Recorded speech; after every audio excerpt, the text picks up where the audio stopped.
Baik, Habib, ada yang bertanya lagi nih, Habib. Tapi ini mohon Iya, maaf, iya. punten-punten Habib, kalau agak sedikit gimana ini. Karena ini banyak sekali pertanyaan yang masuk eh, Hmm. terkait eh, eh, apa ya? Ini apa terkait kasus Habib Bahar, Habib. Iya. Ya, eh, menurut Habib seperti apa? Ana sudah sering menyampaikan di mana-mana di panggung bahwa kalau Ana terlepas dari hal-hal yang lain, Ana memandang beliau ini adalah mujahid bagi para habaib muda. Karena berusaha untuk menyelamatkan harga diri seorang Habib dari oknum-oknum yang nggak bertanggung jawab, yang memanfaatkan, yang menimbulkan kedoliman, penipuan, bahkan ada hal-hal yang sampai menikahi para syara'i. Nah, eh, jamaah banyak ingin bertanya nih, menurut Habib seperti apa nih, Habib? Iya. Jadi begini, kita harus jangan melawan atau menentang kepada alam. Ya, sistem alam itu adalah sistem yang berlaku sepanjang masa. Artinya ada siang, ada malam, ada laki, ada perempuan, ada lembut, ada keras, ya. Ada hak, ada batil, ada haram, ada halal, ada putih, ada hitam. Nah, itu sudah sesuatu yang menjadi alami ya, sunatullah di atas bumi ini. Gitu. Oleh karena itu sifat manusia itu berbeda-beda. Ada yang lemah lembut, ada yang kasar tapi benar, ya. Ada yang tengah-tengah di antara itu dan sebagainya. Jadi semuanya itu kalau menurut Ana, ya, kenapa sih Allah Taala itu menciptakan Sayyidina Abu Bakar dan Sayyidina Umar? Kok nggak Sayyidina Abu Bakar aja sama Sayyidina Utsman? Ada Sayyidina Utsman, lalu Sayyidina Ali. Abu Bakar lemah lembut, suka menangis, nggak mampu dia itu melihat sebuah kemungkaran, kezaliman, tapi dengan tangisan, dengan lemah lembut dia itu menghilangkannya. Begitu meninggal, dia cuma 2 tahun sekian, diganti sama Sayyidina Umar, 10 tahun lebih. Keras orangnya, nggak bisa melihat sebuah kebatilan. Anaknya sendiri pun dicambuknya. Karena dia itu telah dijerumuskan oleh sebagian temannya untuk meminum khamar dan sebagainya. Cambuknya. Gitu. Nah, artinya apa? Kenapa kok harus ada Sayyidina Umar? Kok nggak Sayyidina Abu Bakar aja yang lembut? Lalu kemudian datanglah Sayyidina Utsman yang sangat lembut, ya sama seperti Abu Bakar, lemah lembut, penuh kasih sayang dan sebagainya. Begitu dia meninggal, diganti Sayyidina Ali yang keras orangnya, nggak bisa melihat sebuah kemungkaran. Maka suatu kemungkaran sama seperti Sayyidina Umar, maka diterjangnya, nggak pernah takut pada orang. Bahkan lihat bagaimana Sayyidina si Amr bin Abdul Wud, musuh Islam yang paling utama, yang pernah membunuh 1.000 orang. Ketika dia itu Nabi SAW membuat hondak parit di kota Madinah, itu sudah diperkirakan ya oleh Salman Farisi tidak bisa dilampaui oleh kuda sekalipun gitu. Nah, jadi sudah diperkirakan. Subhanallah, ini si Amr bin Abdullah itu bisa melampauinya. Dari saking hebatnya, padahal umurnya itu di atas 70 pada waktu itu. Sudah pernah membunuh 1.000 orang lebih. Jadi terkenal, jadi preman, ganas, sadis, dan sebagainya. Gitu. Sehingga ketika dia itu sudah melewati dan kudanya ke bagian atau tempat Nabi SAW dan sahabatnya berkumpul, maka di saat itulah dia menantang duel. Maka kemudian Nabi SAW mengatakan kepada sahabat-sahabatnya, siapa di antara kalian yang mau memenuhi tantangannya? Semuanya diam, semua tertunduk. Nggak ada yang berani mengangkat kepala. Karena apa? Saya tahu semuanya. Siapa Amr bin Abdul Wud. Tapi lihat bagaimana Sayyidina Ali bin Abi Thalib saat itu juga spontan dia mengatakan, gal ana ya Rasulullah. Padahal umurnya masih 21. Masih muda. Apa kata Nabi Muhammad? Khali Ali. Innahu la Amr bin Abdul Wud. Dia itu adalah Amr bin Abdul Wud. Kamu diam dulu. Ditawarkan lagi untuk kedua kalinya. Juga seperti itu menundukkan kepala para sahabat. Sayyidina Ali mengatakan, gal ana ya Rasulullah. Aku ya Rasul. Gal. Innahu Amr bin Abdul Wud ya Ali. Sampai ketiga kalinya nggak ada yang berani. Hanya saya Ali. Ketika dia mengatakan, gal ana ya Rasulullah. Dipanggil oleh Nabi SAW. Dikasihkan imamahnya Nabi SAW dipakaikan. Lalu berikan pedangnya Nabi kepadanya. Yaitu yang terkenal dengan pedang Zulfikar itu. Sehingga lihat bagaimana Sayyidina Ali itu ketika berduel dengannya. Dia katakan, kamu ini adalah seseorang yang terkenal. Tidak pernah kasih pilihan kecuali kau pilih yang terbaik. Gal ya, benar. Aku itu orangnya. Kalau gitu aku akan berikan pilihan 3. Apa itu pilihanmu? Yang pertama, kamu pulang aja. Nggak usah kamu melawan kami. Nah, apa kata dia? Saya ini datang sini untuk menjaga harga diri. Saya datang sini untuk membantu golongan kami dan sebagainya. Nah, saya tidak mau. Ada pilihan lain? Pilihan lain, katanya dia. Masuk ke agama Islam. Masuk agama Islam, aku akan peluk kamu. Dan kamu akan bersama kami. Aku tidak ada, dalam pilihanku, dalam hatiku tidak ada yang semacam itu. Kalau begitu, ada pilihan yang terakhir. Apa itu? Ayo kita berduel. Maka dia kaget, marah dia. Ini anak kecil, anak muda, dia itu berani menantangnya. Sehingga dia tanya, siapa kamu? Maka dijawab dengan syairnya yang terkenal. Ana alladzi sammatni ummi Haidara. Akulah yang dinamakan oleh ibuku sebagai Haidara. Haidara itu adalah macan, singa gitu. Jadi nggak ada takutnya ini beliau. Sampai akhirnya beliau berduel, pada waktu itu hampir 1 jam lamanya berduel. Dan kaum muslimin tidak tahu apa yang terjadi. Apakah Sayyidina Ali ini termasuk yang dibunuh atau enggak. Mereka itu hanya termangu, terkesima. Kenapa? Karena mereka nggak kelihatan. Debu itu berterbangan. Sehingga mereka itu tidak kelihatan. Mana Sayyidina Ali, mana Sayyidina Abdul Wud. Subhanallah, suatu waktu ketika dia itu sudah, dan Sayyidina Ali sempat tergores ya. Tergores punggungnya pada waktu itu. Nah, pada waktu Sayyidina Ali mempunyai kesempatan, maka kemudian ditebasnya kakinya sehingga dia tersungkur ke bawah. Ketika dia bangun, maka ketika mengambil pedangnya, ditebas oleh Sayyidina Ali dan tepat di tengah kepalanya dan menjadi 2 badannya. Itulah Sayyidina Ali. Sehingga Sayyidina Ali kemudian bertakbir, Allahu Akbar. Begitu dikatakan Allahu Akbar, semua kaum muslim mengatakan Allahu Akbar. Dan subhanallah, begitu debu itu sudah mulai ke bawah dan mulai tampak penglihatan pandangan, ternyata Sayyidina Ali yang memegang kepalanya si Amr bin Abdul pada Nabi Muhammad SAW. Nah ini berani. Jadi pemberani luar biasa gitu.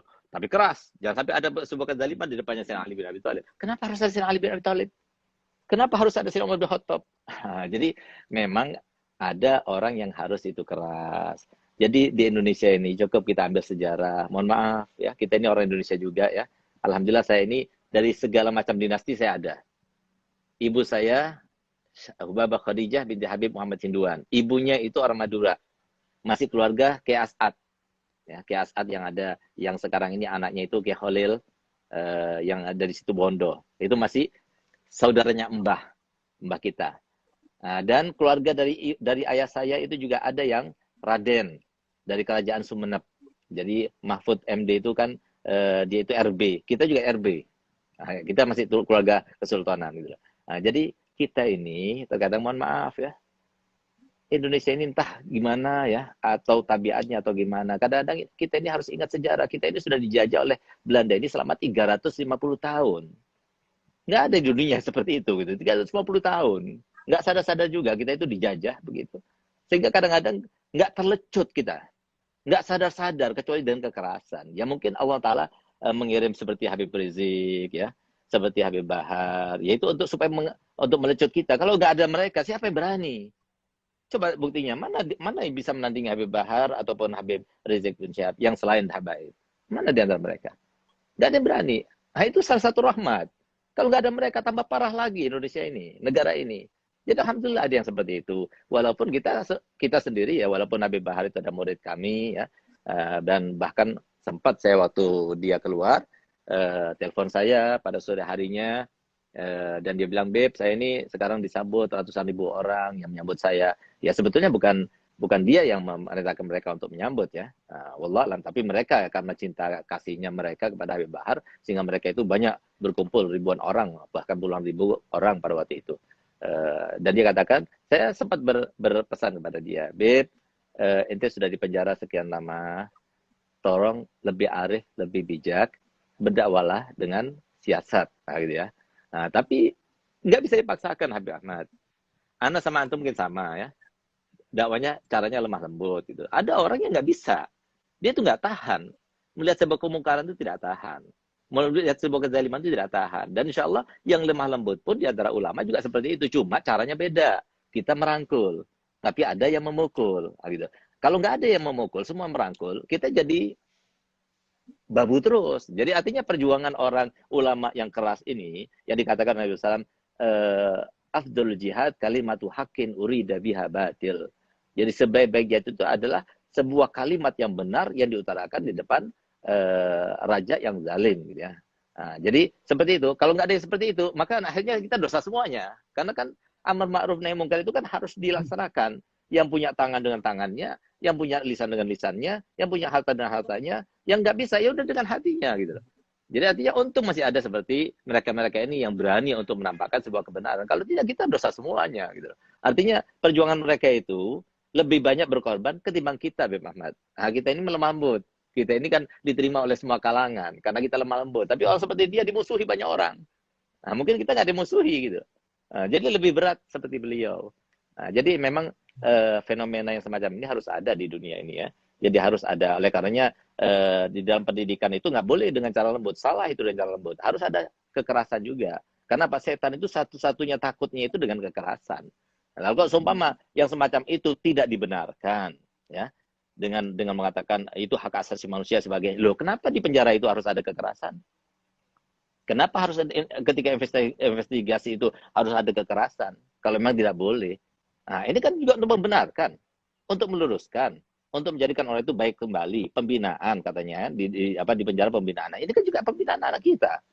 Harusnya seperti itu dong. Jangan cuma ambil-ambil satu-satunya. Nah, kita ini kadang-kadang kalau nggak ada orang yang berani, kita ini nggak tampak, nggak kelihatan. Gitu. Jadi jazakallah khair, Habib Rizik, ya, Habib Bahar, semoga Allah panjangkan umurnya mereka berdua, ya. Dan kita harus menyikapi segala hal itu, ya. Jangan cuma dengan hawa nafsu, jangan.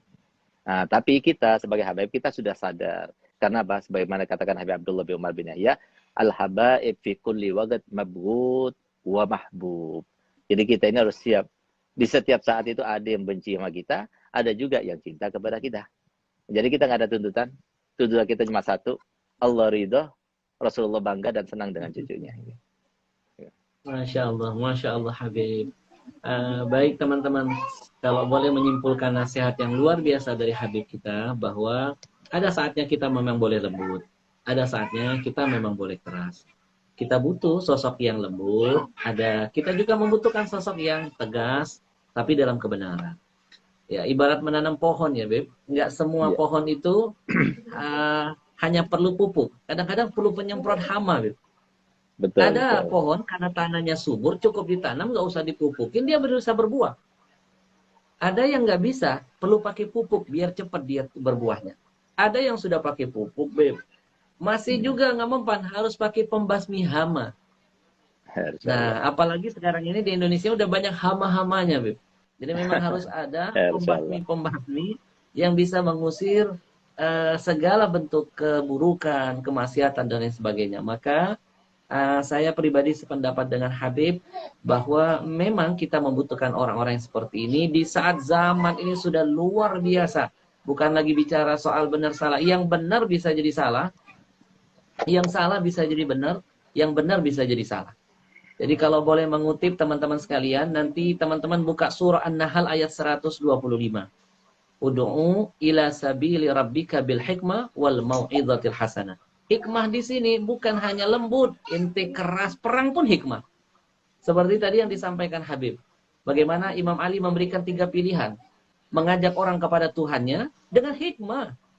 Perang itu pun hikmah, keras itu pun bagian dari hikmah, lembut pun adalah hikmah. Jadi jangan sekali-kali kita berpikiran suuzon. Oh ini Habib radikal, oh ini Habib yang keras. Enggak, mereka radikal pasti ketika berhadapan dengan kemungkaran. Maka mungkin kemarin teman-teman lihat kasus Habib Umar Asgaf, bagaimana beliau dizolimi, dipukulin. Subhanallah, teman-teman bisa lihat bagaimana beliau memaafkan, beliau minta maaf, bahkan dikasih hadiah. Nah inilah akhlak para habaib. Kami diajarkan datuk-datuk kami seperti ini. Ketika berhubungan dengan masalah pribadi, kami akan siap memaafkan. Bahkan kami memberikan hadiah yang terbaik bagi orang yang sudah menzolimi. Tapi kami pun punya prinsip yang diajarkan datuk kami ketika berhubungan dengan Allah, berhubungan dengan Rasulullah, berhubungan dengan agama, maka tidak ada kata tawar-menawar bagi kami. Mungkin itu yang sekarang ini sedang diperjuangkan oleh para habaib-habib kita. Kita mendukung, karena sekarang ini Habib al-junun funun. Betul. Ya, orang gila itu macam-macam. Sekarang ini ada setan-setan medsos namanya, Bib. Nanti ada buku, Bib. Mohon doanya. Ana lagi coba coret-coret judul bukunya, namanya Setan Medsos. Haji, Masya Allah. Pertama kali keluar kirimkan buat anak, Bib. Betul Habib. Kita zaman dulu, maaf, kita lebih mudah ngadepin setan beneran, cukup baca ayat kursi, setannya kabur. Nah sekarang ini, Bib, wujudnya manusia, cuitannya mengalahkan setan kadang-kadang. Ya, Ya, Rasulullah. orang begini nggak Rasulullah. cukup pakai ayat kursi. Kursinya kata jamaah lemparin ke dia, Bib.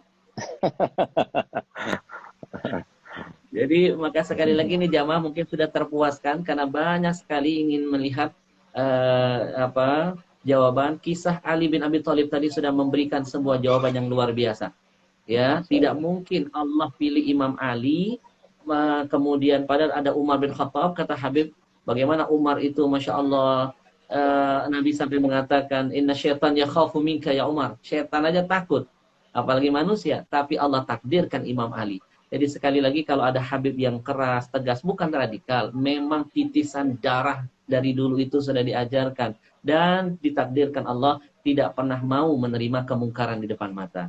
Tidak akan pernah diam. Kita doakan Habib Bahar mudah-mudahan makomnya terus dinaikkan oleh Amin. Allah.